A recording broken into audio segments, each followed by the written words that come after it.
Hi అందరికీ. So, ఇవాళ existing data ఫ్రేమ్‌లో కొత్త రో ఎలా యాడ్ చేయొచ్చు అనేది చూద్దాం. సో, ఎందుకు యాడ్ చేయాలా? ఏదైనా ఇప్పుడు సీటీసీ ఏదైనా టెస్ట్ చేస్తున్నారు. సో, అప్డేట్ సినారియోకి మీకు డేటా మోకప్ చేసుకోవాలి. సో, అలాంటి టైంలో ఇలా చేయొచ్చు. సో, ఇది ఎగ్జిస్టింగ్ డేటా ఫ్రేమ్‌లో 2 రోస్ ఉన్నాయి.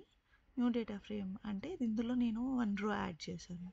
సో, ఈ 1 రో ఎలా యాడ్ చేయాలి అనేది ఇక్కడ చూపిస్తాను. సో వాట్ ఎవర్ ఇక్కడ ఏదైతే రో యాడ్ చేసామో ఆ యాడ్ చేసిన రో ఒక లిస్ట్లో పెడుతున్నాం. తర్వాత ఈ లిస్ట్ని డేటా ఫ్రేమ్గా కన్వర్ట్ చేస్తున్నాం. డేటా ఫ్రేమ్గా కన్వర్ట్ చేసి ఎగ్జిస్టింగ్ డేటా ఫ్రేమ్ని ఇది యూనియన్ చేసేస్తే వచ్చేస్తుంది మనకి.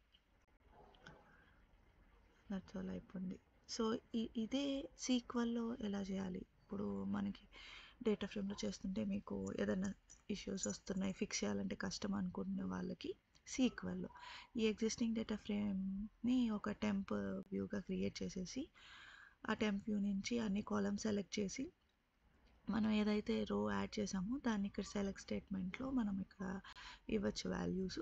తర్వాత ఈ రెండింటిని యూనియన్ చేసేస్తే ఫైనల్ డేటా ఫ్రేమ్లో 3 రోస్ యాడ్ అయిపోతుంది. సో ఆ రో కూడా యాడ్ అయిపోతుంది ఎగ్జిస్టింగ్ 2 రోస్కి.